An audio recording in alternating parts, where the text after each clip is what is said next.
The frigid wind whipped across Fiona Zimmerman's face as the stagecoach barreled down the narrow mountain pass, its wheels creaking against the snow-packed trail that wound through the Sierra Nevada mountains toward El Dorado Canyon, Nevada. It was January of 1876, and the winter had been unforgiving, transforming the typically arid landscape into a treacherous wonderland of ice and snow.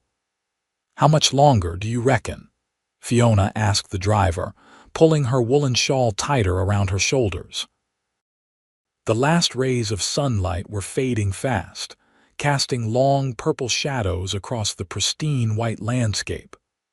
"Not more than an hour, Miss Zimmerman," the driver called back, his voice nearly lost in the howling wind. "We'll cross Miller's Lake first. Should be frozen solid this time of year, then it's just a short stretch to El Dorado."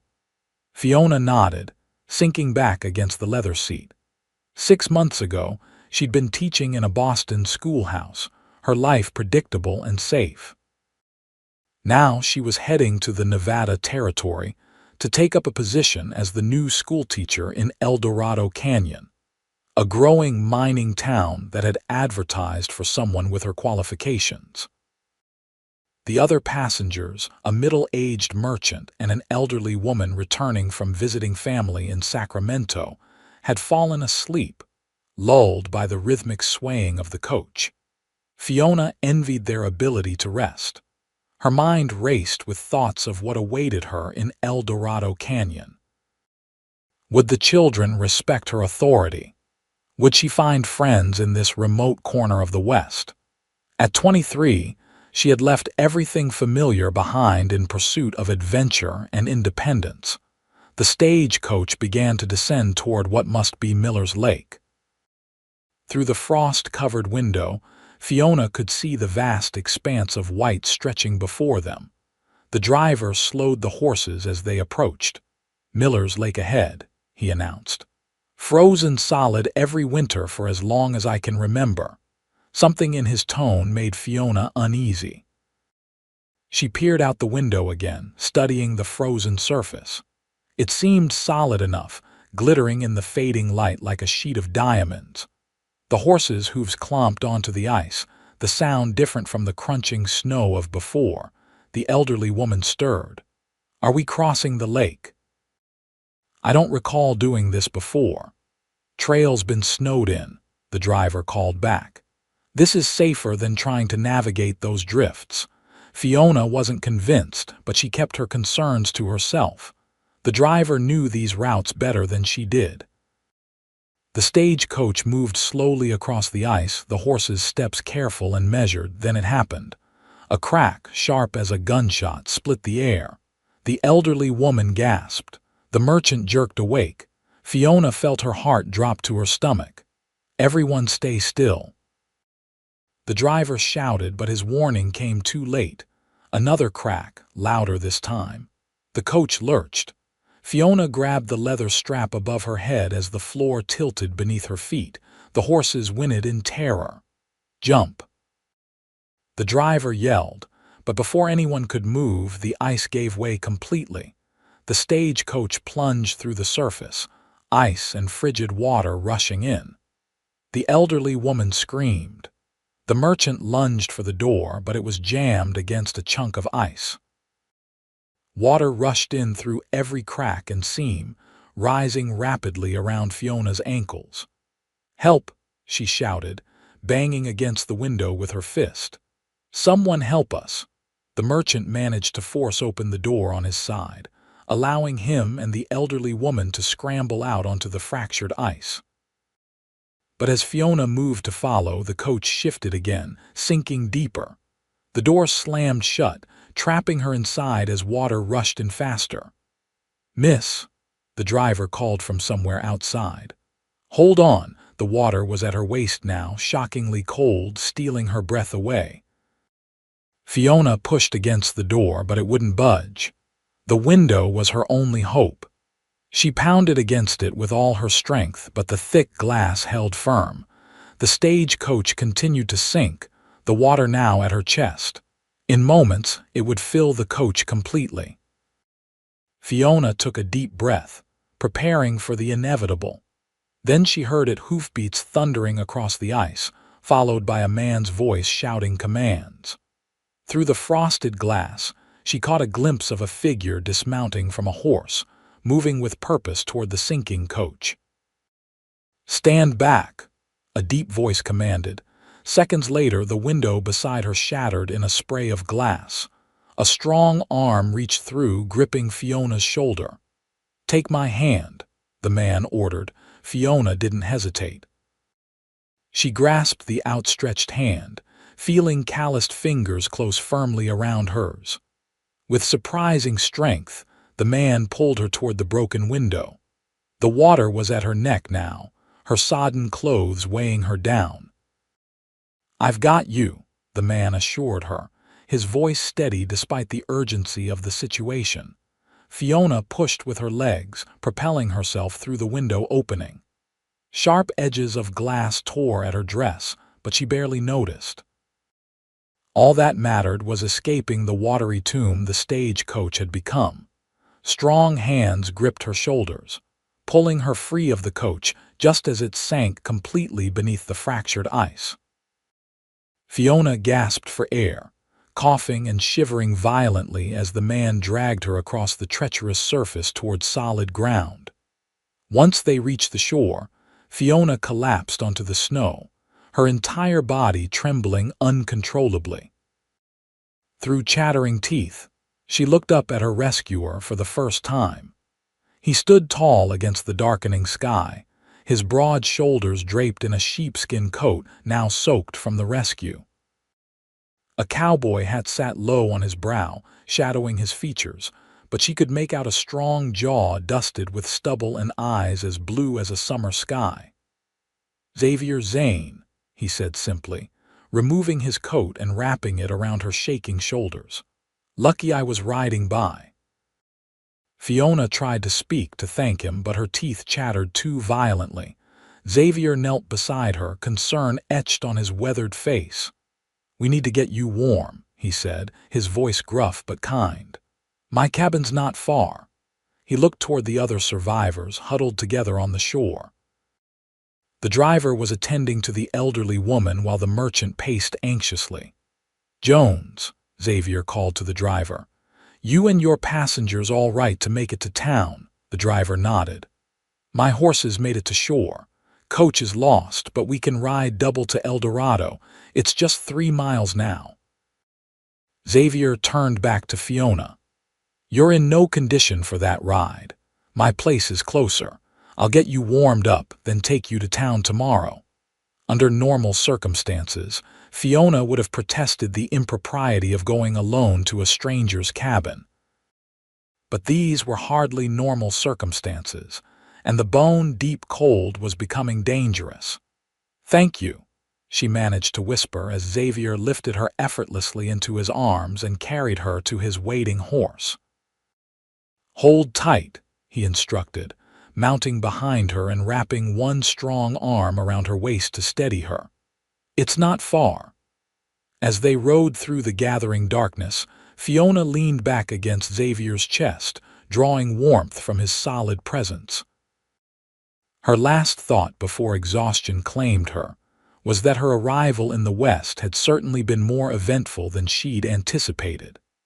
The cabin materialized out of the darkness like a mirage, a solid structure of hewn logs with a stone chimney from which a thin trail of smoke curled upward. Xavier dismounted first, then reached up to help Fiona down. Her limbs felt leaden, her sodden dress frozen stiff in places. "Can you walk?"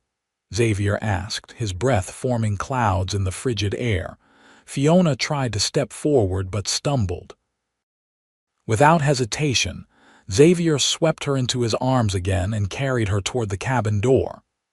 "I'll see to the horse after," he explained, shouldering the door open. The interior was simple but unexpectedly cozy. A fire burned low in the stone hearth, casting golden light across a room that contained a wooden table with 2 chairs, a small kitchenette area, and a bed in the far corner. Pelts and blankets adorned the walls and floor, adding warmth to the rustic space. Xavier set Fiona down gently on a chair near the fire. "You need to get out of those wet clothes," he said matter-of-factly. "I have some things you can wear." He moved to a trunk in the corner, rummaging until he produced a flannel shirt and a pair of woolen trousers. "They'll be too big, but they're dry," he said, placing them in her hands. "I'll tend to my horse. You change."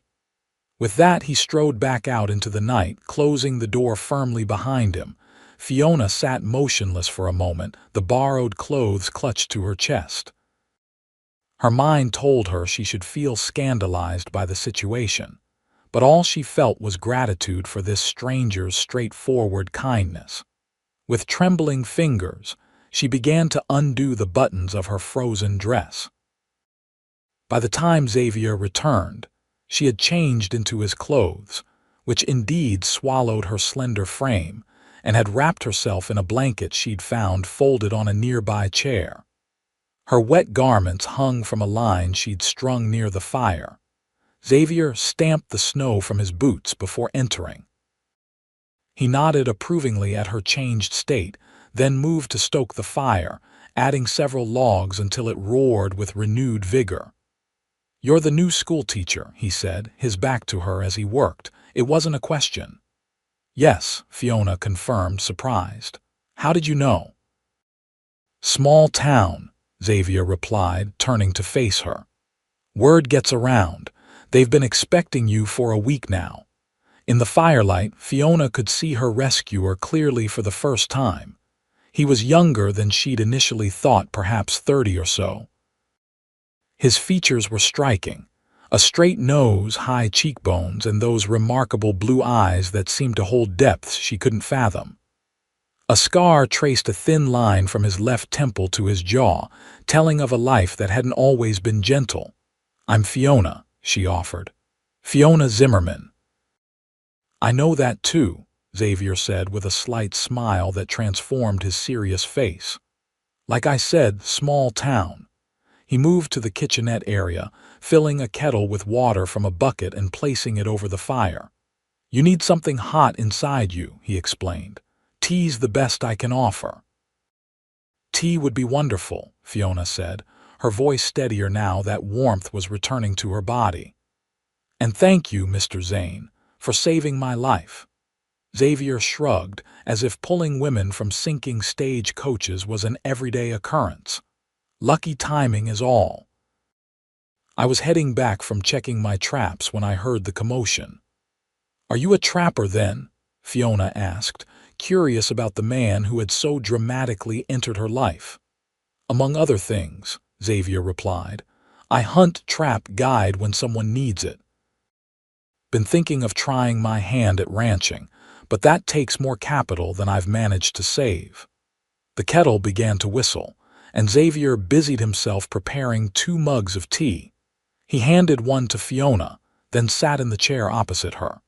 "What brings a Boston lady to El Dorado Canyon?" he asked, blowing steam from his mug. Fiona's eyebrows rose in surprise. "How did you know I'm from Boston?" Xavier's mouth quirked. "Your accent, and your boots, they're Eastern-made, fine quality but not suited for our winters." "You notice a great deal," Fiona observed, taking a careful sip of the strong, bitter tea. "Out here, noticing details keeps you alive," Xavier replied simply. Fiona nodded, understanding the truth in his words. "I came for the teaching position." There was an advertisement in a Boston paper. They needed someone with formal education to establish a proper school. "And that's all," Xavier pressed, his gaze surprisingly perceptive. "No other reason to leave civilization behind." Fiona hesitated, unused to such direct questioning from a stranger. Yet something about Xavier Zane's straightforward manner invited honesty. "I wanted something different," she admitted. "Something real. Boston is full of pretense and expectations. I grew tired of living according to others' rules." Xavier nodded slowly. "The West is certainly different," he acknowledged. Whether it's better depends on what you're looking for. And what brought you here, Mr. Zane? Fiona asked, turning the conversation away from herself. A shadow crossed Xavier's face. War, he said simply. After Appomattox, there wasn't much left for me back east. You fought for the Union? Fiona asked. Yes, Xavier confirmed, his tone making it clear he didn't wish to elaborate further. They fell into silence, sipping their tea as the fire crackled and popped. Outside, the wind howled around the corners of the cabin, but inside was warmth and an unexpected sense of security. You should sleep, Xavier said eventually. Take the bed. I'll use my bedroll by the fire. Fiona started to protest, but Xavier raised a hand to stop her. No argument, he said firmly. You've been through an ordeal. Your body needs rest to recover from the cold. Too exhausted to insist otherwise, Fiona nodded gratefully. You're very kind, Mr. Zane. Xavier, he corrected. Out here, formality seems pointless. Xavier, Fiona repeated, testing the unusual name. Then you must call me Fiona.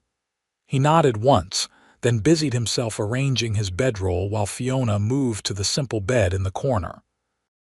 Despite her exhaustion, she found herself watching him, the efficiency of his movements, the quiet strength evident in everything he did. Rest, Xavier said, catching her gaze. Tomorrow I'll take you into town. Fiona slipped under the covers, surrounded by the unfamiliar scent of pine, leather, and something uniquely masculine that she assumed was Xavier himself. As sleep claimed her, her last thought was of blue eyes and strong hands pulling her from the icy depths. Morning arrived with tentative rays of sunlight filtering through the cabin's single window. Fiona woke slowly, momentarily disoriented by her unfamiliar surroundings. The events of the previous day came rushing back: the cracking ice, the frigid water, the strong hands that had saved her. She sat up, looking around the cabin. Xavier was already awake, his bedroll neatly stowed.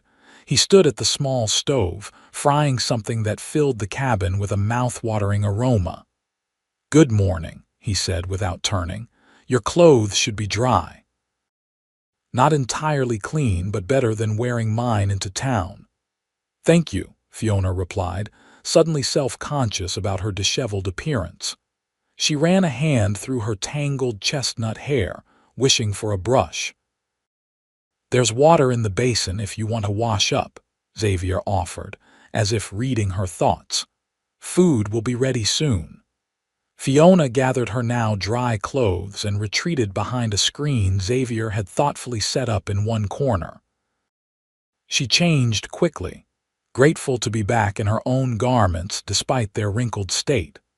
The cold water in the basin was bracing, but it helped clear the last vestiges of sleep from her mind. When she emerged, Xavier had set 2 plates on the table, each containing a generous portion of fried potatoes and venison. A pot of coffee sat between them. "It's not fancy," Xavier said as they sat down, "but it'll keep you going." "It looks wonderful," Fiona assured him, suddenly aware of how hungry she was. They ate in companionable silence for a few minutes. Fiona found herself studying Xavier in the morning light. His features seemed less severe, though no less striking. His dark hair, slightly too long by Eastern standards, curled at the nape of his neck. The scar on his face caught the light, a silvery line against his tanned skin. "You're staring," Xavier observed without looking up from his plate. Fiona blushed, embarrassed to be caught. "I'm sorry. I wanted to thank you properly for yesterday." Xavier finally met her gaze. "You already did." "No, I mean." Fiona struggled to express herself. "What you did was extraordinary. You risked your life for a stranger." Xavier shrugged, uncomfortable with her praise. "Anyone would have done the same." "But they didn't," Fiona pointed out softly. "You did." A faint color rose in Xavier's cheeks, surprising Fiona. This man who had seemed so self-assured was apparently vulnerable to sincere gratitude. "We should head to town soon," he said, changing the subject. "Mayor Jenkins will be waiting for you, and I'm sure the town doctor will want to check you over after your ordeal." "Of course," Fiona agreed, recognizing his desire to move past the moment. "Is El Dorado Canyon far?" "About an hour's ride," Xavier replied, standing to clear their plates. "I've sent word ahead with a passing miner that you're safe. They'll be expecting us." Fiona helped him clean up, washing the dishes while Xavier packed a few items into a saddlebag. It struck her as oddly domestic, this morning routine with a man she'd only just met. Yet there was an ease between them that defied their brief acquaintance. Soon they were ready to depart. Xavier helped Fiona onto his horse before mounting behind her. Unlike the previous evening when survival had been her only concern, Fiona now felt acutely aware of his proximity. His chest pressed against her back, his arms encircling her to hold the reins. His warmth seeped through her clothes, and the faint scent of leather and pine that she'd noticed on his bedding was even more pronounced. "Comfortable?" Xavier asked, his breath stirring the hair near her ear. "Yes, thank you," Fiona replied, grateful he couldn't see her flushed cheeks. They set off, the horse picking its way carefully through the snow-covered landscape. The day was clear, the sky an impossible blue that reminded Fiona of Xavier's eyes. The sun glinted off the pristine snow, creating a dazzling tableau of white and gold. "It's beautiful," Fiona murmured, taking in the majestic mountains that surrounded them. "It is," Xavier agreed. "Dangerous too, as you discovered yesterday, but worth the risk, I think." "Is that why you stay?" Fiona asked, curious about this enigmatic man. "For the beauty." Xavier was quiet for so long that Fiona thought he might not answer. When he finally spoke, his voice was thoughtful.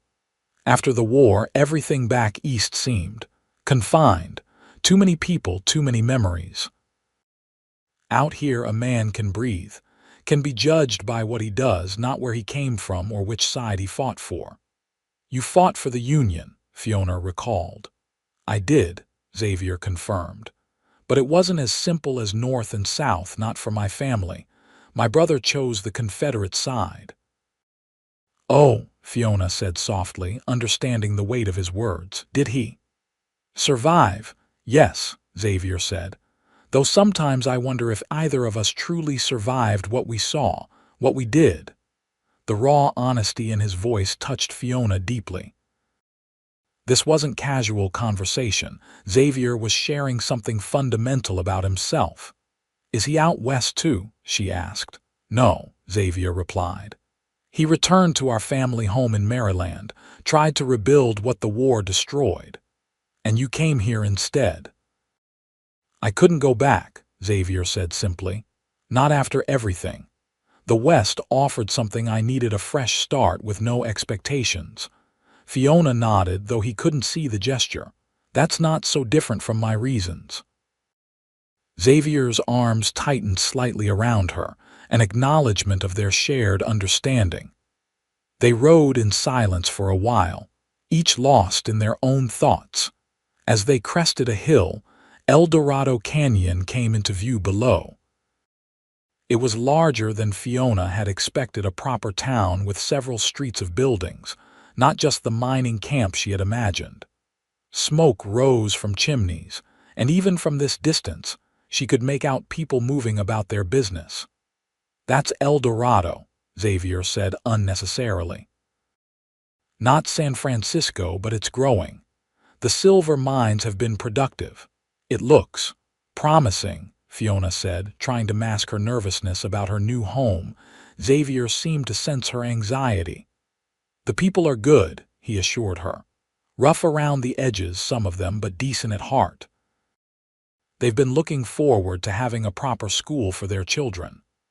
"And what do they think of having a woman teacher from the East?" Fiona asked, voicing a concern that had plagued her since accepting the position. They'll respect anyone who respects them, Xavier replied. Just don't try to make them into Easterners overnight, and you'll do fine. His confidence in her bolstered Fiona's spirits as they began their descent into the town that would be her new home. The main street of El Dorado Canyon was bustling with activity despite the winter weather. Miners in rough work clothes mingled with merchants and townspeople going about their daily business. Horses were tied outside the saloon and general store, stomping their hooves against the cold. Heads turned as Xavier guided his horse down the center of the street. Fiona felt the weight of curious stares, aware of how it must look her arriving in town on the same horse as the solitary trapper everyone knew as Xavier Zane. Xavier seemed oblivious to the attention, or perhaps simply indifferent to it. He reined his horse to a stop outside a two-story building with a sign identifying it as the mayor's office. "This is where the mayor works," Xavier explained, dismounting and reaching up to help Fiona down. His hands lingered at her waist a moment longer than strictly necessary before he stepped back. "He's also the town's lawyer and the closest thing to a welcoming committee you're likely to find." Before Fiona could respond, the door to the office swung open, and a portly man with impressive mutton chop whiskers hurried out, his face wreathed in smiles. "Miss Zimmerman," he exclaimed, extending his hand. "Thank the Lord you're safe. When we heard about the accident on the ice, we feared the worst." Fiona accepted his handshake. "I would have met the worst if not for Mr. Zane's timely intervention." The mayor turned to Xavier, his manner becoming slightly more reserved but no less respectful. "The town owes you a debt, Zane. Rescuing our new schoolteacher before she's even taught her first lesson." Xavier shrugged, uncomfortable with the praise. "Right place, right time," he said simply. "Well, nonetheless, we're grateful," the mayor insisted before turning back to Fiona. "I'm Mayor Samuel Jenkins, Miss Zimmerman. We've been anticipating your arrival. The school building is all prepared, and several families have offered to host you until more permanent accommodations can be arranged." "That's very kind," Fiona said, feeling overwhelmed by the sudden shift from Xavier's quiet cabin to this bustling town and its expectations. Not at all," Jenkins assured her. "We're just pleased you've arrived safely, though a day's delay is nothing after your ordeal. Perhaps you'd like to rest today and begin your duties tomorrow." "That would be appreciated," Fiona admitted. "Excellent," Jenkins beamed. "Mrs. Patterson has prepared a room for you. She's the widow of our former assayer, a most respectable woman. Her home is just down the street." As the mayor continued detailing the arrangements, Fiona was aware of Xavier taking a step back, withdrawing from the conversation. She turned to look at him, a strange reluctance to part filling her. "Mr. Zane," she said, interrupting the mayor's monologue. "I cannot thank you enough for your assistance." Xavier nodded, his expression inscrutable. "You're welcome, Miss Zimmerman. I wish you luck with your teaching." There was a finality to his tone that suggested he considered their brief acquaintance concluded. Fiona felt an unexpected pang of disappointment. "Perhaps I'll see you in town sometime," she suggested, unwilling to simply bid him farewell. A flicker of surprise crossed Xavier's face, followed by something that might have been pleasure. "Perhaps," he acknowledged. "Though I don't come to town often." "Well," Mayor Jenkins interjected, clearly eager to move on with showing Fiona her new home, "we must get you settled, Miss Zimmerman. Zane, you'll join us for the town meeting on Saturday. There's talk of expanding the Stagecoach service, which affects all of us in the area." Xavier hesitated, then nodded. "I'll be there."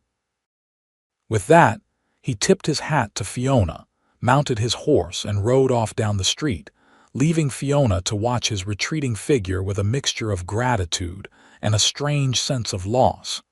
The next few days passed in a whirlwind as Fiona settled into her new life in El Dorado Canyon. Mrs. Patterson proved to be a kind if somewhat overbearing hostess, feeding Fiona enormous meals and introducing her to what felt like every woman in town. The school building was small but well constructed, with fresh blackboards and enough desks for the 27 children who would be her students. On Friday, she conducted her first class. The children were a mixture of miners' offspring and the sons and daughters of the town's merchants and professionals. Some had received sporadic education before, others had never set foot in a classroom.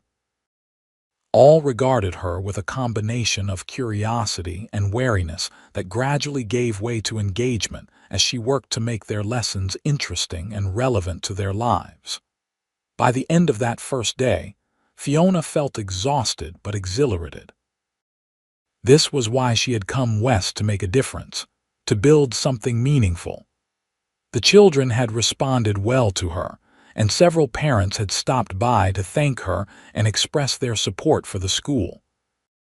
Yet despite her busy schedule and the general warmth of her welcome, Fiona found her thoughts returning repeatedly to Xavier Zane. Something about the solitary trapper had affected her deeply. Perhaps it was simply the dramatic circumstances of their meeting, or his unexpected kindness in her time of need. Whatever the reason, she found herself looking forward to the town meeting on Saturday, hoping to see him again. Saturday dawned clear and cold. Fiona dressed with more care than usual, selecting her best blue dress and arranging her hair in a neat bun. Mrs. Patterson raised an eyebrow at her efforts but made no comment as they walked together to the town hall. The large room was already crowded when they arrived. Most of the men stood at the back while the women occupied chairs near the front. Fiona's eyes scanned the gathering, searching for Xavier's tall figure among the crowd. "Looking for someone?" Mrs. Patterson asked, a knowing glint in her eye. "Just taking in the attendance," Fiona replied, embarrassed to be so transparent. Mrs. Patterson murmured, clearly unconvinced. "Well, if you're looking for that trapper who rescued you, he usually stands by the back wall. Keeps to himself, that one." Fiona's cheeks warmed at the older woman's perception, but she couldn't deny her interest. Following Mrs. Patterson's direction, she glanced toward the rear of the hall. And there he was, Xavier Zane, standing alone by the back wall, his tall frame unmistakable even among the other men. As if sensing her gaze, Xavier looked up. Their eyes met across the crowded room, and Fiona felt a jolt of recognition, of connection. Xavier's expression remained impassive, but he acknowledged her with a slight nod before returning his attention to Mayor Jenkins, who had begun to speak. The meeting covered various town matters: the expansion of the Stagecoach service, repairs needed for the bridge over El Dorado Creek, plans for a spring festival. Fiona tried to focus, but her awareness of Xavier's presence kept distracting her. When the formal meeting concluded, refreshments were served. This was the social portion of the gathering, where the real business of the town gossip, matchmaking, and informal negotiations took place. Fiona found herself surrounded by curious townspeople eager to meet the new schoolteacher. She answered their questions politely, all the while aware of Xavier still standing by the back wall, observing but not participating. Several times she thought he might be preparing to leave, and she found herself anxiously looking for a way to break free of her conversational obligations. Finally, after explaining her teaching philosophy to a particularly persistent mother for the third time, Fiona managed to excuse herself. She made her way through the crowd, nodding and smiling at those who greeted her, but moving purposefully toward the back of the room. Xavier watched her approach, his expression giving away nothing of his thoughts. "Mr. Zane," Fiona greeted him, suddenly uncertain now that she stood before him. "It's good to see you again." Miss Zimmerman, Xavier returned with a slight nod. You seem to be settling in well. Yes, everyone has been very welcoming, Fiona confirmed. The children are eager to learn and the parents supportive. Xavier nodded and an awkward silence fell between them. Fiona searched for something more meaningful to say. I wanted to thank you again, she began. You've thanked me enough, Xavier interrupted, though his tone was gentle. I did what anyone would do. I disagree, Fiona said, more boldly than she intended. Not everyone would have risked their life as you did, and not everyone would have shown such consideration afterward. Xavier looked uncomfortable with her praise. It was nothing, he insisted. It wasn't nothing to me, Fiona countered softly. Their eyes met, and for a moment, Fiona thought she glimpsed something beyond Xavier's carefully maintained reserve, a flicker of vulnerability, perhaps even longing. Before either could speak again, Mayor Jenkins appeared at Fiona's side. Ah, Miss Zimmerman, I see you've found our resident hero again, Jenkins said jovially. Zane, what did you think of the proposal for the new Stagecoach route? It would pass closer to your property, would it not? Xavier's expression closed off, his momentary openness vanishing. It would, he acknowledged. I have no objection. Excellent, excellent, Jenkins beamed. And Miss Zimmerman, Mrs. Thornton, was asking after you. She wants to discuss the possibility of music lessons for her daughters. Fiona recognized the gentle social maneuvering for what it was. A respectable woman like herself shouldn't spend too much time in conversation with a solitary man, especially one with Xavier's mysterious reputation. Of course, she said politely. I'll speak with her directly. She turned back to Xavier, reluctant to end their brief interaction. Perhaps I'll see you again soon, Mr. Zane. Xavier hesitated, then said quietly, I trap along Silver Creek. The eastern bank has raspberry bushes that should bear fruit come summer. Pleasant spot for a Sunday walk, if you're so inclined. With that cryptic remark, he nodded to Jenkins and made his way to the exit, leaving Fiona to wonder if she had just received a veiled invitation. The following day was Sunday, traditionally a day of rest and church attendance. Fiona dutifully accompanied Mrs. Patterson to the morning service at El Dorado's small but well-attended church. Throughout the sermon, her mind wandered to Xavier's parting words. Was he suggesting they meet, or merely pointing out a local attraction she might enjoy? After lunch, she announced her intention to take a walk. A walk, Mrs. Patterson repeated, eyebrows raised. It's quite cold out, dear. The fresh air will do me good, Fiona insisted. I've been indoors most of the week with the children. Mrs. Patterson looked skeptical but didn't object further. Be sure to bundle up and don't go too far. The weather can change quickly in these mountains. Fiona assured her she would be careful, then donned her warmest coat, gloves, and a woolen scarf. Silver Creek, she had learned, ran along the eastern edge of town before winding its way through the surrounding countryside. The eastern bank would take her away from town toward where Xavier Zane had his cabin. The winter landscape was breathtaking as Fiona made her way along the creek. Bare tree branches sparkled with frost, and the water rushed dark and swift between ice-encrusted banks. Despite the cold, the sun shone brightly, lending a crystalline quality to the scene. Fiona walked for nearly half an hour, beginning to think she had misinterpreted Xavier's words or perhaps missed the spot he'd mentioned.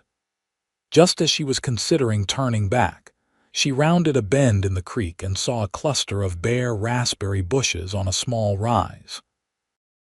And leaning against a nearby tree, waiting, was Xavier Zane. He straightened as she approached, his expression a mixture of surprise and what might have been pleasure. You came, he said simply. I wasn't sure if you meant it as an invitation, Fiona admitted, her breath forming clouds in the cold air. Neither was I, Xavier replied with unexpected honesty, "but I hoped you might." They stood for a moment, regarding each other in the winter sunlight. Xavier looked different outside of town, more relaxed, more himself. He wore a fringed buckskin jacket over dark trousers tucked into worn boots. His hat was pushed back slightly, allowing Fiona a clearer view of his face. "Would you walk with me?" Xavier asked, gesturing toward a path that followed the creek. "I'd like that," Fiona agreed. They fell into step beside each other, their boots crunching on the frozen ground. For a time they walked in silence, but it wasn't the awkward silence of their meeting in the town hall. This quiet felt companionable, comfortable. "How are you finding teaching?" Xavier finally asked. "Challenging," Fiona admitted, "but rewarding. The children have such different backgrounds and levels of previous education. Some can barely read while others are quite advanced for their age." "You'll manage it," Xavier said with a certainty that warmed her. "You have a way about you, steady but not rigid."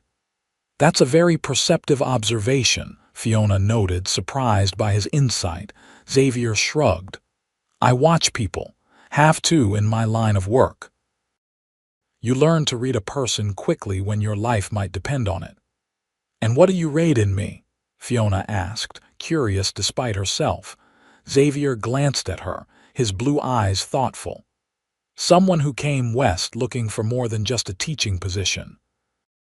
Someone with courage, who's not afraid to start over. Someone who might understand what it means to leave one life behind and build another."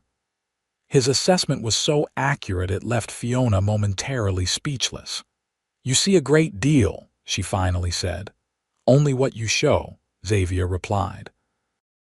They walked further, coming to a fallen log beside the creek that had been cleared of snow.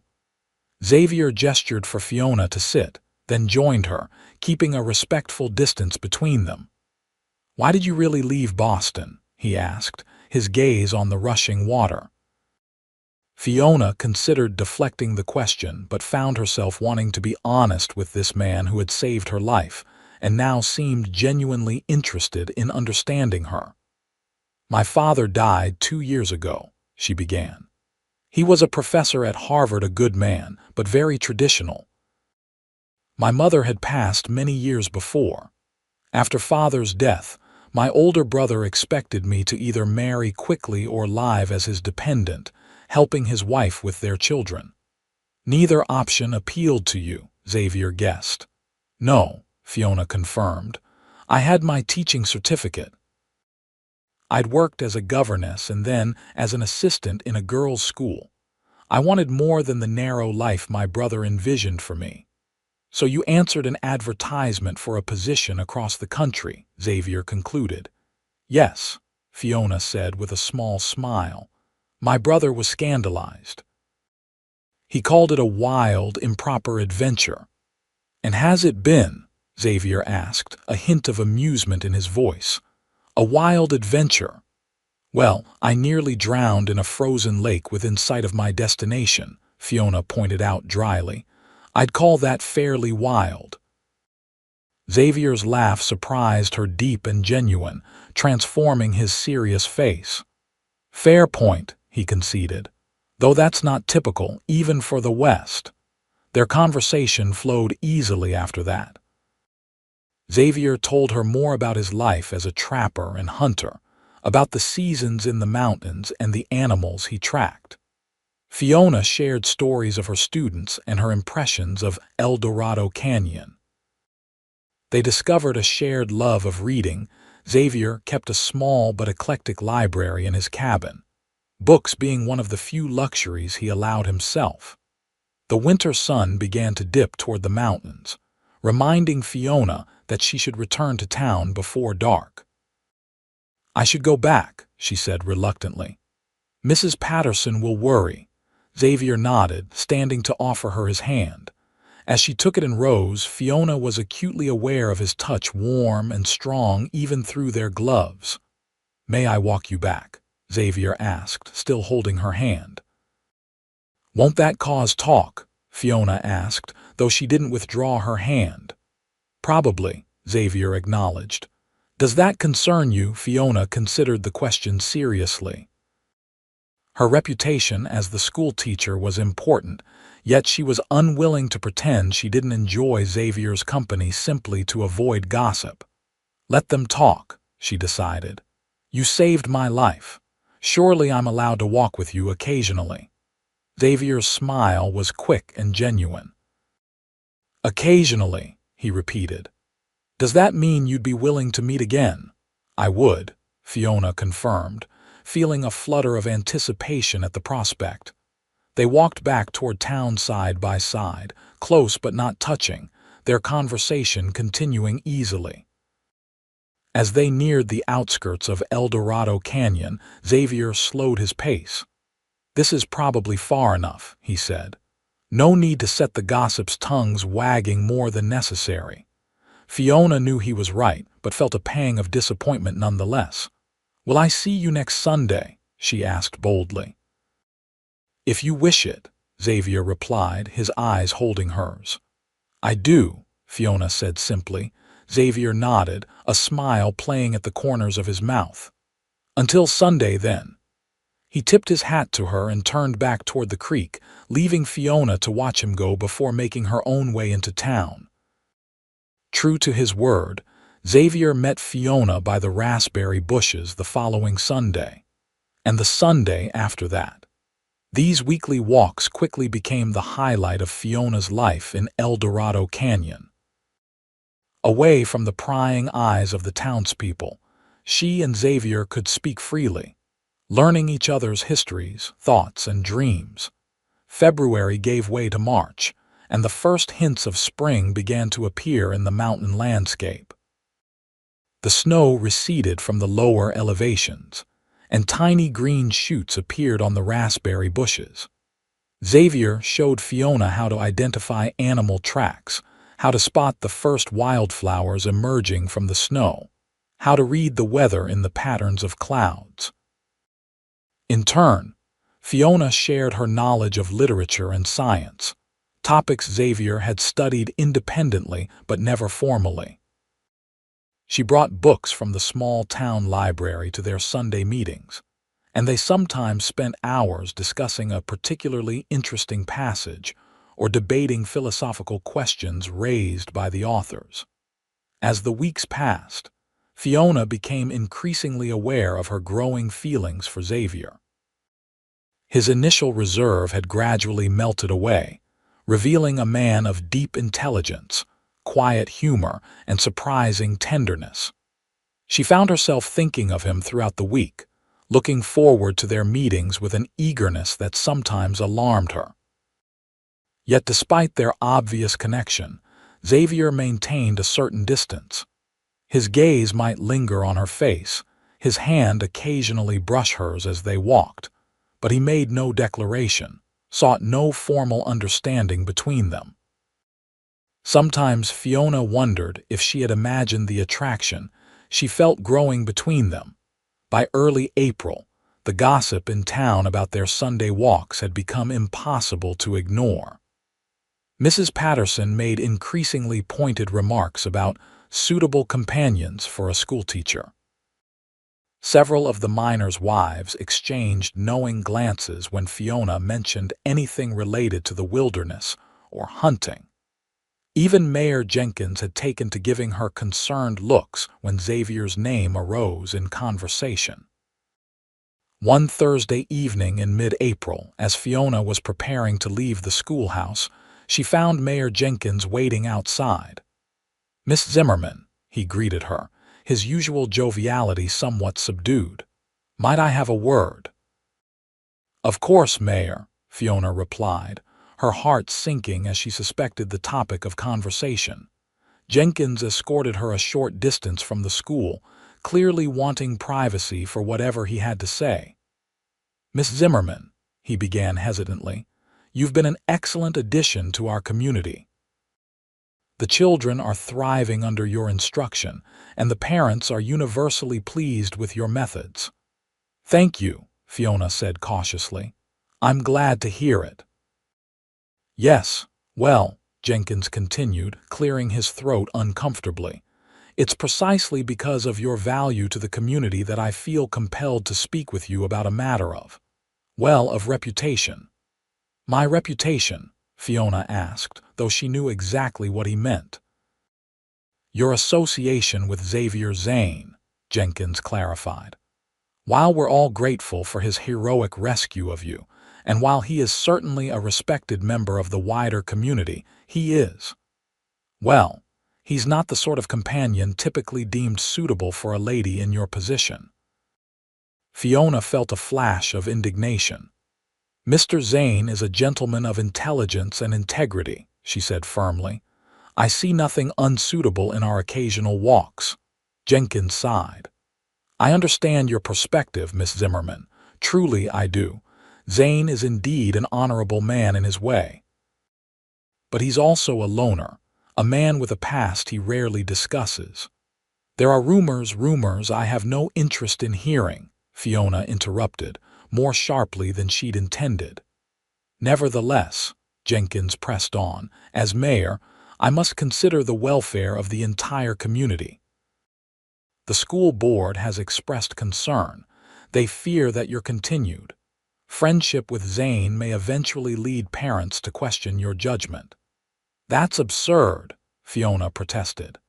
My teaching abilities have nothing to do with whom I choose to walk with on my day off.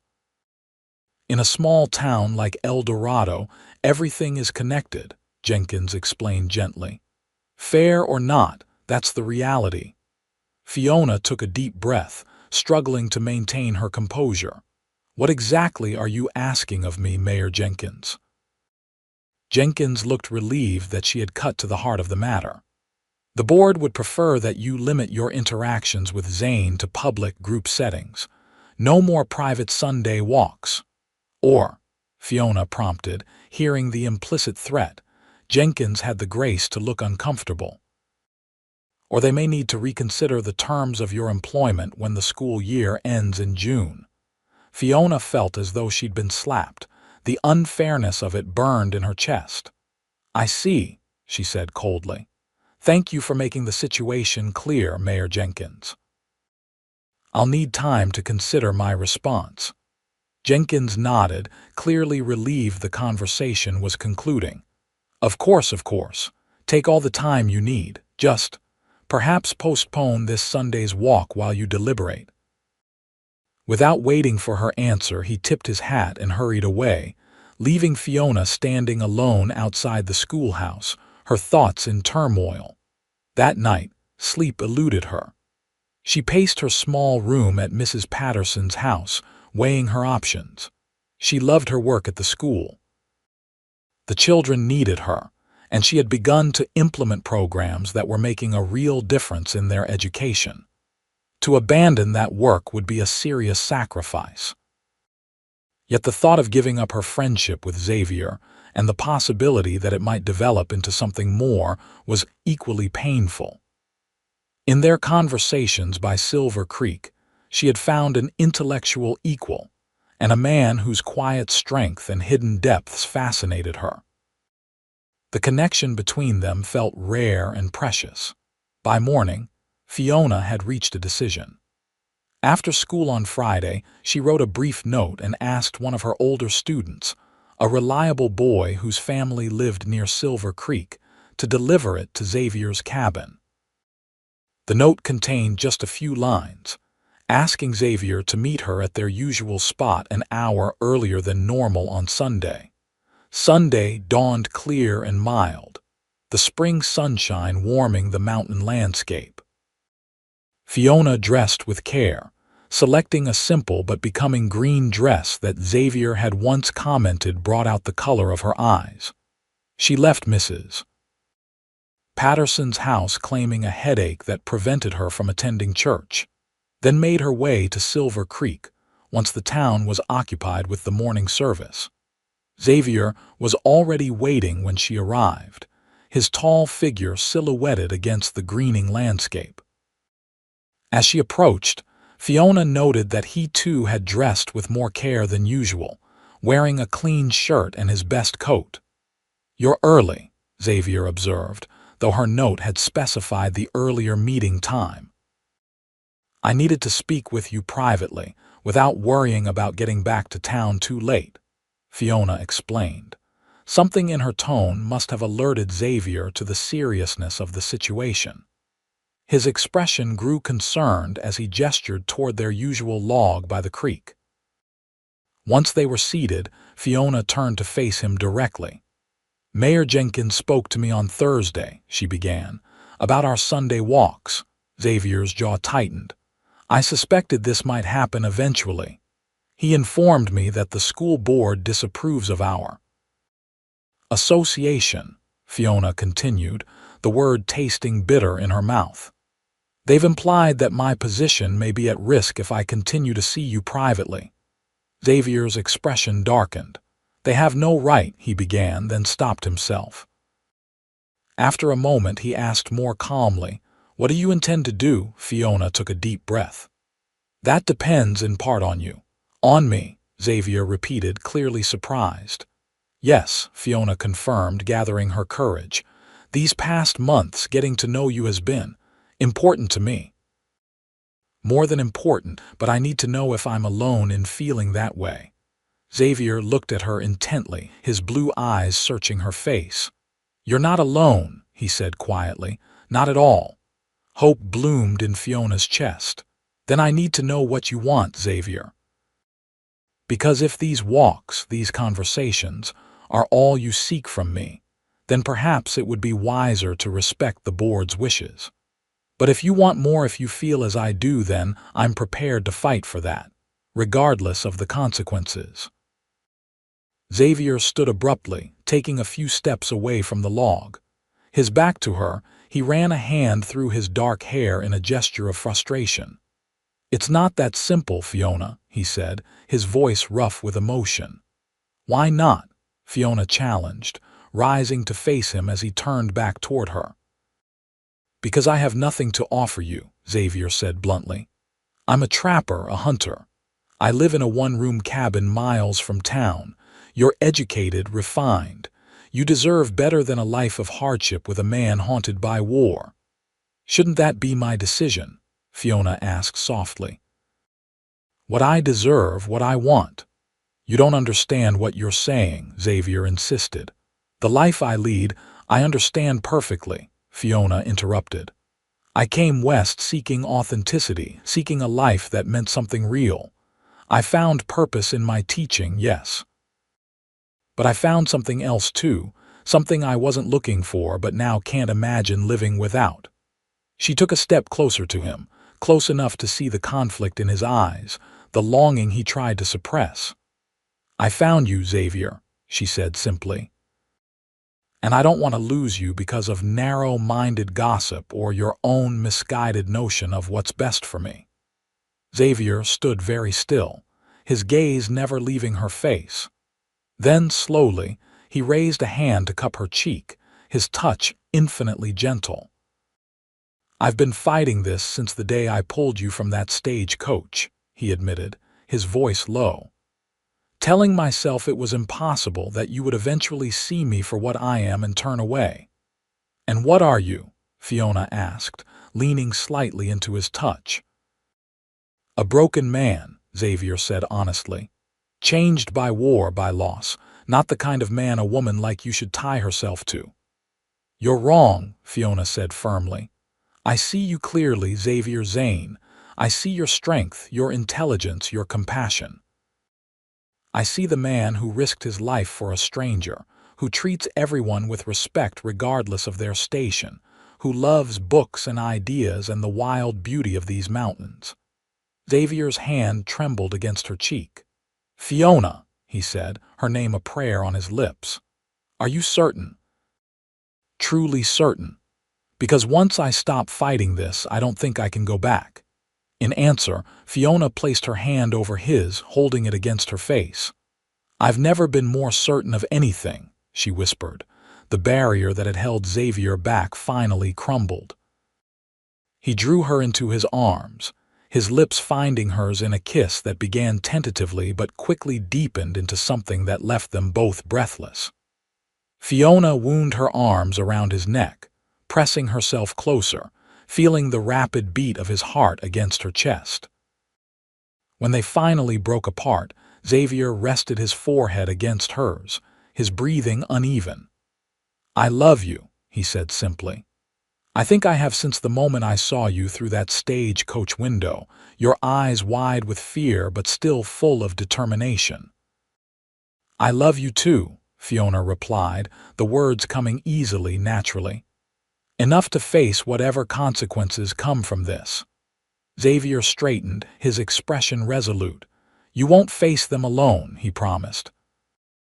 "If the school board wants to dismiss you for associating with me, then they'll have to deal with us both." "What do you mean?" Fiona asked, curious about the determination in his voice. "I mean," Xavier said, taking her hands in his, "that I intend to speak with Mayor Jenkins tomorrow. To make my intentions clear and honorable." "Your intentions," Fiona repeated, her heart quickening. "To court you properly," Xavier clarified. "With the town's knowledge and hopefully their blessing, and if they cannot give it—" He hesitated, then continued more firmly, "If they cannot accept us together, then perhaps El Dorado Canyon isn't where we're meant to be." "You would leave?" Fiona asked, surprised. "This has been your home for years." "Home is not a place," Xavier said softly. "I've learned that the hard way. Home is where you can be true to yourself, with people who accept you as you are. I've found that with you, Fiona. The rest is just geography." Fiona felt tears spring to her eyes at his words. "I don't want you to have to choose between your home and me." "I'm not choosing," Xavier assured her.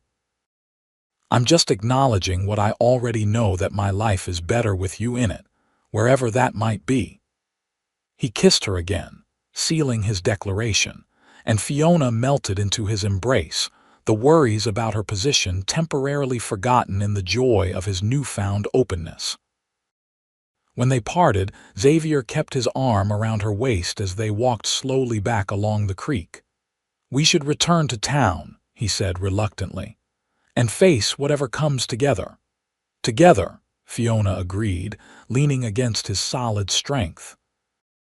The path ahead might not be easy, but with Xavier beside her, she felt ready to face whatever challenges awaited them in El Dorado Canyon. True to his word, Xavier rode into town early Monday morning and went directly to Mayor Jenkins's office. Fiona, teaching her class at the schoolhouse, couldn't help glancing repeatedly toward the window, wondering what was transpiring across the street. Xavier found Jenkins at his desk, reviewing mining claims. The mayor looked up in surprise at the trapper's entrance, clearly unaccustomed to seeing Xavier Zane voluntarily appear in his office. "Zane," Jenkins greeted him cautiously. "What can I do for you?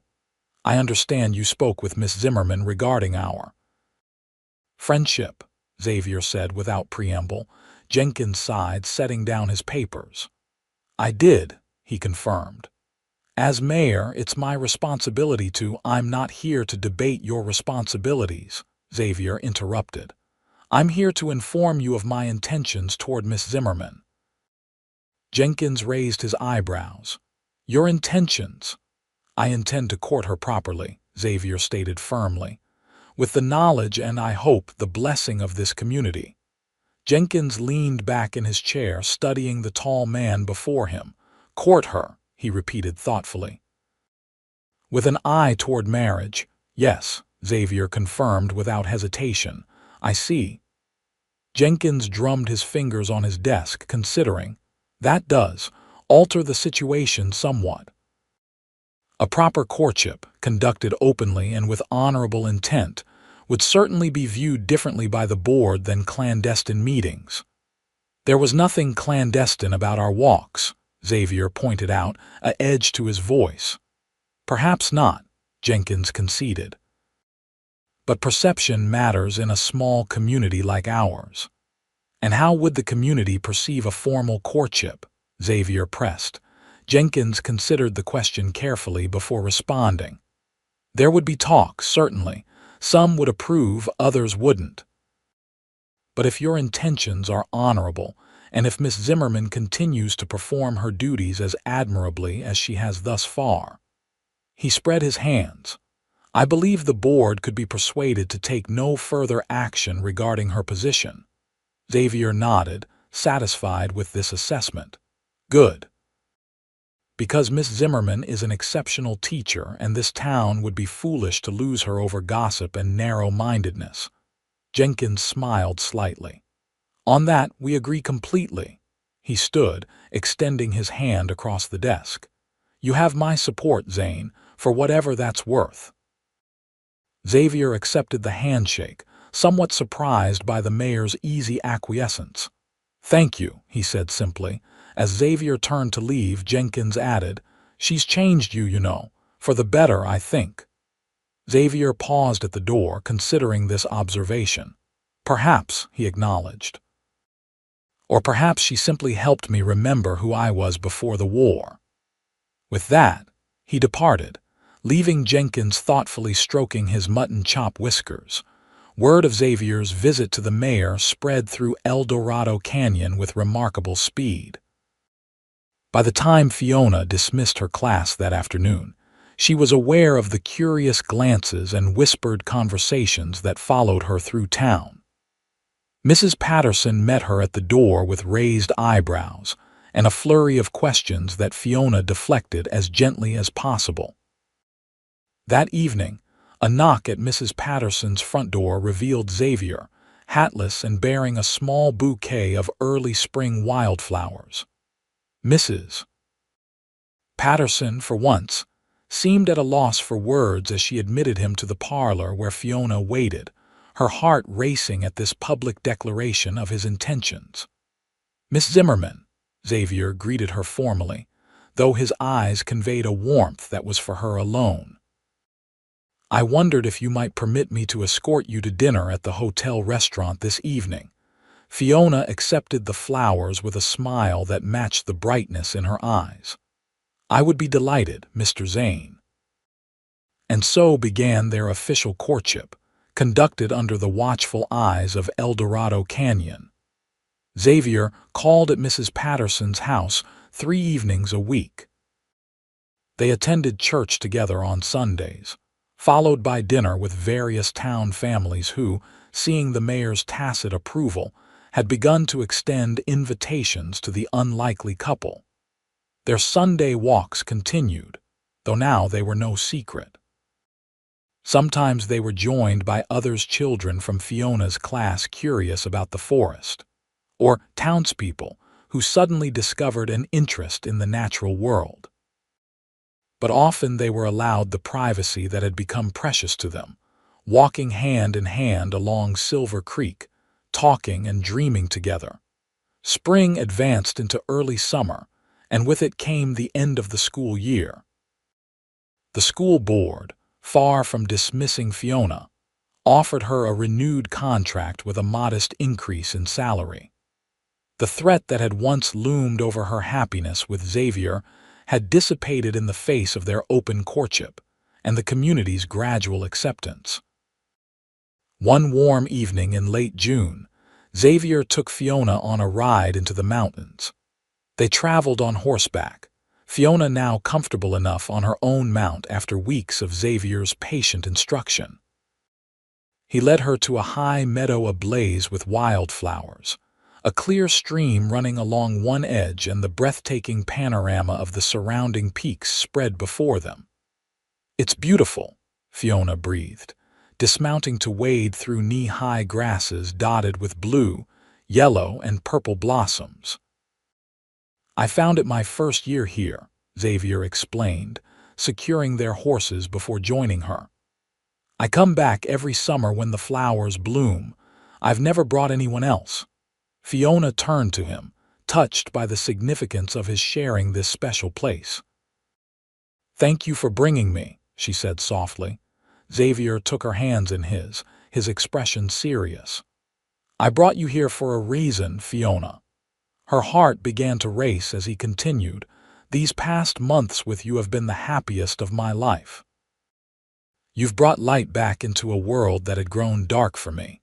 You've helped me remember who I was before the war and shown me who I could be now with you." He reached into his pocket and withdrew a small box. Opening it, he revealed a simple gold band set with a modestly sized diamond that caught the evening light. "I've been saving for this since before I knew you," Xavier admitted, "hoping that someday I might find someone to share my life with, though I'd nearly given up hope." Kneeling before her in the meadow of wildflowers, Xavier held the ring up, his blue eyes never leaving hers. "Fiona Zimmerman, would you do me the honor of becoming my wife?" Tears of joy blurred Fiona's vision as she nodded. "Yes," she whispered, then more firmly, "Yes, Xavier. I would be proud to be your wife." His smile was radiant as he slipped the ring onto her finger, then rose to take her in his arms. Their kiss was tender and promising, sealing the commitment they had just made to each other. When they finally broke apart, Xavier kept her close, his forehead resting against hers. "There's something else I want to show you," he said. "Another reason I brought you here today." Taking her hand, he led her to the edge of the meadow where the land sloped gently down toward a small, sheltered valley. There, nestled among a stand of pines, was a half-built cabin larger than Xavier's current home, with a stone foundation already laid and the framework of walls beginning to rise. "What is this?" Fiona asked, though her heart already knew the answer. "Our home," Xavier said simply. "If you approve." "I've been working on it whenever I could get away without raising your suspicions." Fiona walked slowly toward the structure, taking in the details: the large windows that would let in abundant light, the stone chimney that would warm them through winter nights, the extra rooms that spoke of Xavier's hope for a family. "It's perfect," she said, turning back to him with shining eyes. "When did you start building it?" "The day after I spoke to Jenkins," Xavier admitted. "I wanted to have something more to offer you than my old cabin." "Your old cabin would have been enough," Fiona assured him, touched by his efforts. "As long as we were together." "I know," Xavier said, drawing her close again. "That's one of the countless reasons I love you, but I wanted to build something new, something that would be ours from the beginning." Fiona looked around the serene valley, imagining their life together in this beautiful, wild place. "How far is it from town?" she asked practically. "I'll need to reach the school." "About 2 miles," Xavier replied. "An easy ride in good weather, and I thought—" He hesitated, then continued, "I thought perhaps, in time, we might establish a small school here as well. For the outlying families who can't easily reach town, if you were interested." Fiona's heart swelled at his thoughtfulness, at how perfectly he understood her passion for teaching. "I would love that," she said sincerely. They spent the remaining daylight exploring the site of their future home, Xavier explaining his plans for each room, Fiona offering suggestions that he eagerly incorporated. As the sun began to set, turning the distant mountains to gold and purple, they sat together on a fallen log, arms entwined, contemplating the life they would build together. "When shall we be married?" Xavier asked, pressing a kiss to her temple. "Soon," Fiona replied without hesitation. "Before the new school year begins in September. That would give us time for a brief honeymoon before my teaching duties resume." "August, then," Xavier suggested, "when the wildflowers are still in bloom." Fiona nodded, leaning into his embrace. "August it is." The news of their engagement spread through El Dorado Canyon with predictable speed. Most reactions were positive. The townspeople had grown accustomed to the sight of the schoolteacher and the trapper together, and Xavier's evident devotion to Fiona had softened even the most skeptical hearts. Mrs. Patterson, after an initial period of concern about Fiona burying herself in the wilderness, became an enthusiastic supporter of the match. She took it upon herself to organize a proper wedding celebration, enlisting the help of the town's other prominent women. Mayor Jenkins offered the use of the town hall for the ceremony and subsequent reception, an offer the couple gratefully accepted. The local minister, who had watched their courtship unfold during Sunday services, agreed to officiate. Throughout July and early August, preparations for the wedding occupied much of the town's attention. Women sewed a wedding dress for Fiona, men contributed to the completion of the new cabin, and children gathered wildflowers to decorate the town hall. Xavier continued to work on their home, determined to have it ready for occupancy after their honeymoon. Fiona divided her time between helping with wedding preparations and assisting Xavier whenever possible, learning the practical skills of frontier life that would serve her in their future together. On the morning of August 12, 1876, Fiona stood in Mrs. Patterson's guest room, gazing at her reflection in the mirror. Her wedding dress was simple but elegant ivory silk with modest lace trim, sewn by the women of El Dorado Canyon as a gift to their beloved teacher. Her chestnut hair was arranged in a coronet of braids, intertwined with tiny white flowers. "You look beautiful, dear," Mrs. Patterson said, entering the room with misty eyes. "Xavier is a fortunate man indeed." "I'm the fortunate one," Fiona replied softly, thinking of the journey that had brought her to this day from a sheltered life in Boston to the edge of the wilderness, from a near-death experience in a frozen lake to the love of a remarkable man. "It's time, Mrs. Patterson announced, offering Fiona a small bouquet of wildflowers gathered from the meadow where Xavier had proposed. "Everyone is waiting." The town hall had been transformed. Wildflowers and pine boughs decorated every available surface, their fresh scent filling the air. Lanterns hung from the rafters, casting a warm glow over the assembled townspeople who rose as Fiona entered. At the far end of the hall stood Xavier, more handsome than Fiona had ever seen him in a new black suit, his dark hair neatly trimmed, his face clean-shaven for the occasion. The scar on his cheek gleamed silver in the lantern light, a reminder of the hardships he had endured before finding her. But it was his eyes that captured Fiona's attention, blue and bright with love, as they followed her progress down the makeshift aisle. Mayor Jenkins escorted her, having offered to stand in for her absent father. When they reached Xavier, Jenkins placed Fiona's hand in his with a smile of genuine approval before stepping aside. The ceremony was brief but meaningful.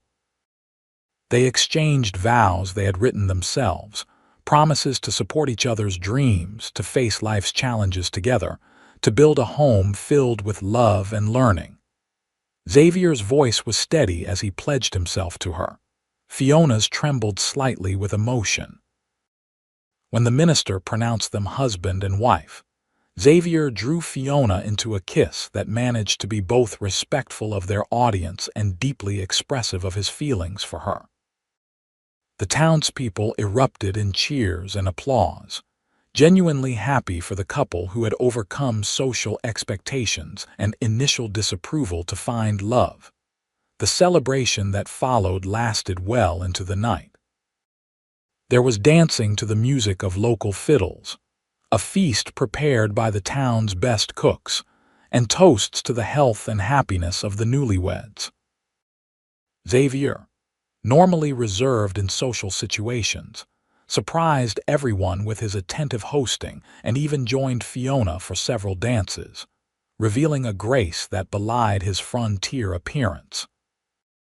As midnight approached, they slipped away from the continuing celebration, mounting horses decorated with flowers and ribbons by the schoolchildren. Amid good-natured teasing and a shower of rice, they rode out of town toward the cabin by Silver Creek, where their relationship had begun. Xavier's original home, which would shelter them until their new cabin was complete. The following week was a honeymoon of sorts, though not the traditional kind. They spent their days working together on their new home, Xavier teaching Fiona the basics of cabin construction. In the evenings, they returned to the small cabin by Silver Creek, where they discovered the deeper intimacies of marriage, learning each other's bodies with the same curiosity and respect with which they had learned each other's minds. By the time September arrived and the new school year began, they had moved into their larger cabin in the mountain meadow. It wasn't entirely finished. Some interior work remained for the coming winter evenings, but it was comfortable, and more importantly, it was theirs. Fiona rode to town each morning to teach, returning each afternoon to the home she shared with Xavier. Some evenings, he accompanied her back to town for social engagements. Others, they spent quietly together, reading aloud from their growing library or simply talking by the fire. On weekends, they explored the surrounding wilderness, Xavier teaching Fiona the skills she would need to thrive in their mountain home. As autumn painted the landscape in brilliant colors and the first snows threatened, Fiona and Xavier settled into the rhythm of their shared life. They began planning for the small outlying school Xavier had suggested, identifying nearby families whose children struggled to reach town regularly.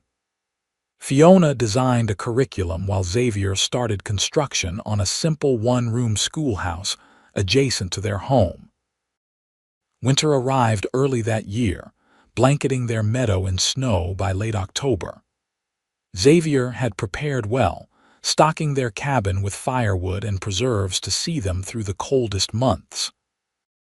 The memory of Fiona's near drowning made them both cautious about crossing frozen water, but otherwise they embraced the winter's beauty, snowshoeing through glittering forests and spending cozy evenings by their hearth. One such evening in early December, as they sat reading by the fire, Fiona set aside her book with a thoughtful expression. "Xavier," she said, drawing his attention from his own reading, "I've been thinking about something." "What's that?" he asked, marking his place and giving her his full attention. "You remember when we talked about building a life together, about what that might include?" Fiona asked, a slight flush coloring her cheeks. Xavier nodded, a smile playing at the corners of his mouth as he anticipated her meaning. "I remember. We mentioned children," Fiona continued, "how we both wanted a family someday."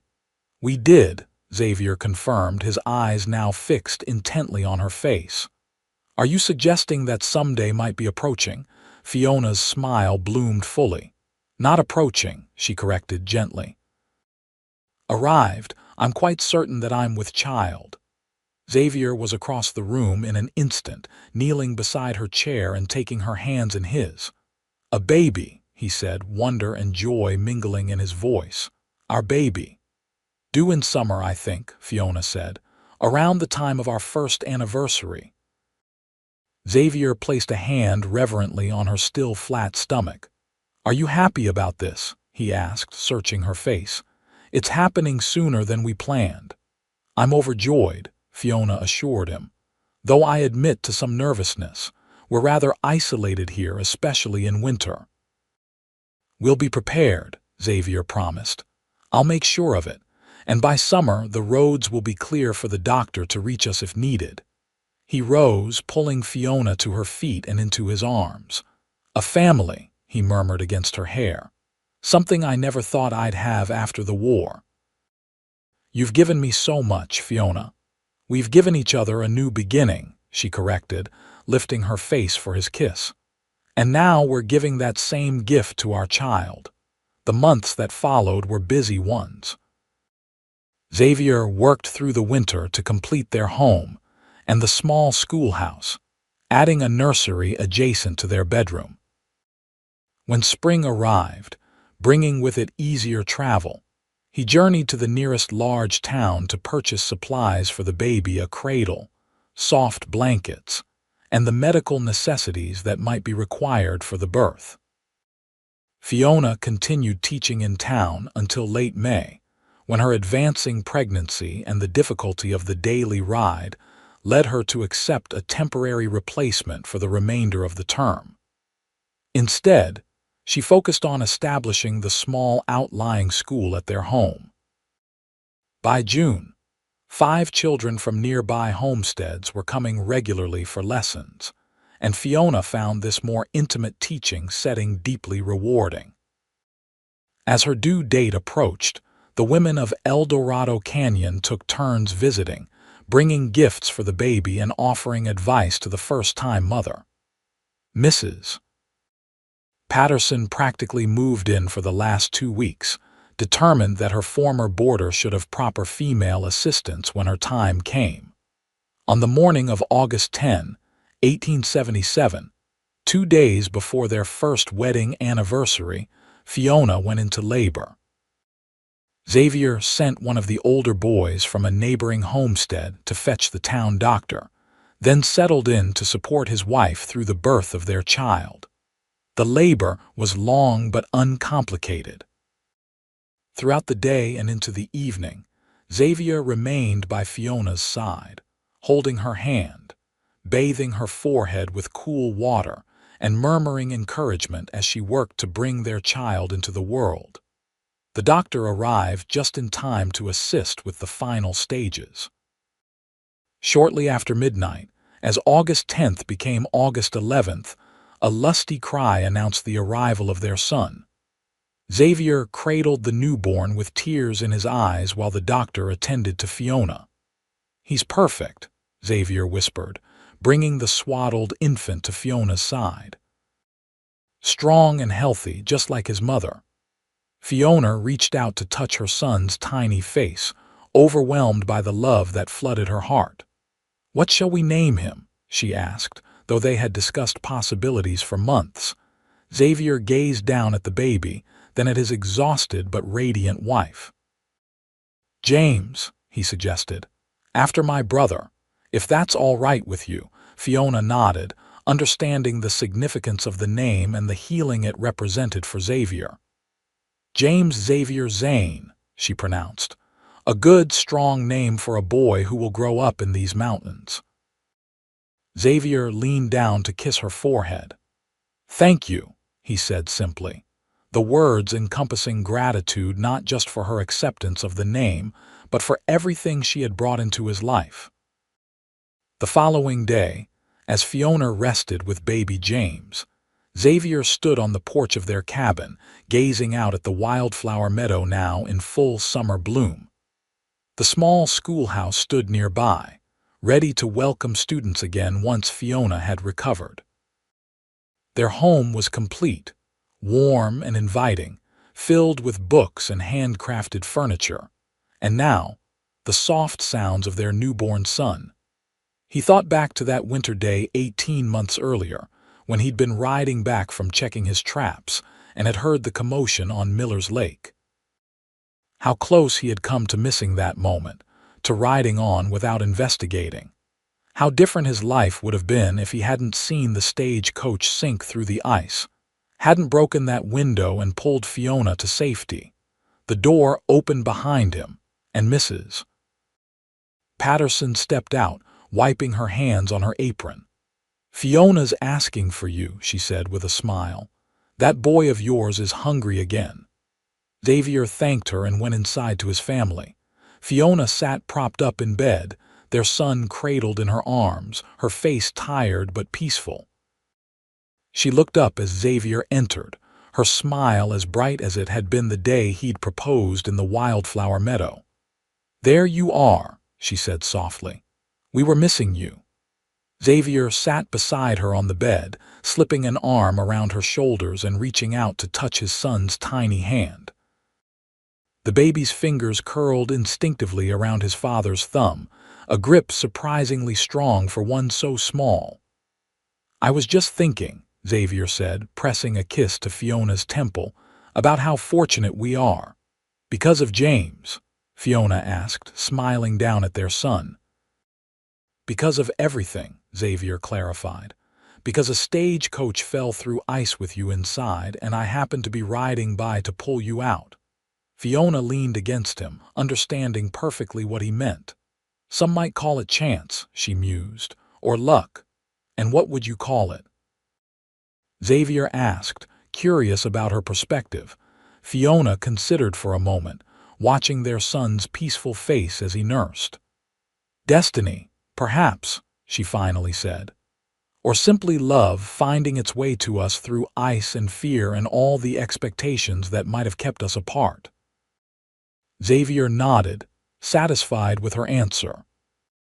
As the summer sun streamed through the windows of the home they had built together, illuminating this perfect moment of peace and family, he silently thanked whatever force had led him to that frozen lake on that winter day, allowing him to break through ice and glass to find the woman who had melted the frozen places in his heart. Outside, the wildflowers swayed in the gentle mountain breeze, the stream burbled its endless song, and life in all its unexpected beauty continued to unfold, promising winters and springs yet to come, challenges and joys to be faced together, and love always loved to light their way forward.